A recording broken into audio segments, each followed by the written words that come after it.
জান্নাতে যাবে 120 কাতার মানুষ। কত কাতার?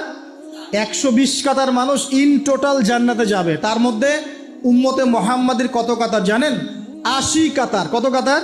বলেন সুবহানাল্লাহ। তাহলে এটা কি আল্লাহ পাকের দয়া নয়? আল্লাহ আমাদেরকে ভালোবাসেন না? আচ্ছা, আল্লাহ পাক যে আমাদের কাছে তাওরাত, জাবুর, ইনজিল না পাঠিয়ে আল কোরআনের মতো কিতাব পাঠিয়েছেন, যে কিতাবে সমস্ত সমাধান আছে, এটা আল্লাহ পাকের রহমত, দয়া নয়? ভালোবাসা নয়? আচ্ছা, এখন আল্লাহ পাক দুনিয়াতে চলার জন্য আমাদেরকে জীবন দিয়েছেন, হায়াত দিয়েছেন, সুস্থতা দিয়েছেন, পরিবার দিয়েছেন, আমাদের ব্যবসা বাণিজ্য দিয়েছেন, আমাদের স্ত্রী সন্তান দিয়েছেন, আমাদেরকে চলাফেরা করার ক্ষমতা দিয়েছেন। একটা চোখ নষ্ট হয়ে গেলে বুঝতে পারে মানুষ যে কত কষ্ট হচ্ছে, একটা পা না থাকলে বুঝতে পারে কত কষ্ট হচ্ছে।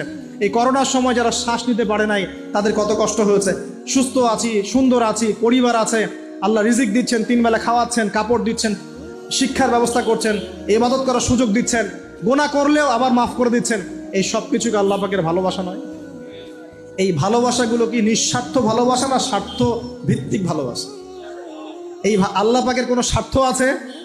আল্লাহ পাক আমাদের কাছে কিছু চান? রিজিক চান? টাকা পয়সা চান? আল্লাহ পাকের যদি ইবাদত করে আমরা ছেড়ে দেই, আল্লাহর কোনো ক্ষতি হবে? আমরা ইবাদত করে ভাসিয়ে ফেললাম, আল্লাহর কোনো লাভ আছে? আল্লাহ পাকের শক্তি কি আরো বেড়ে যাবে না কমবে? নাকি যেমন আছে তেমনই থাকবে?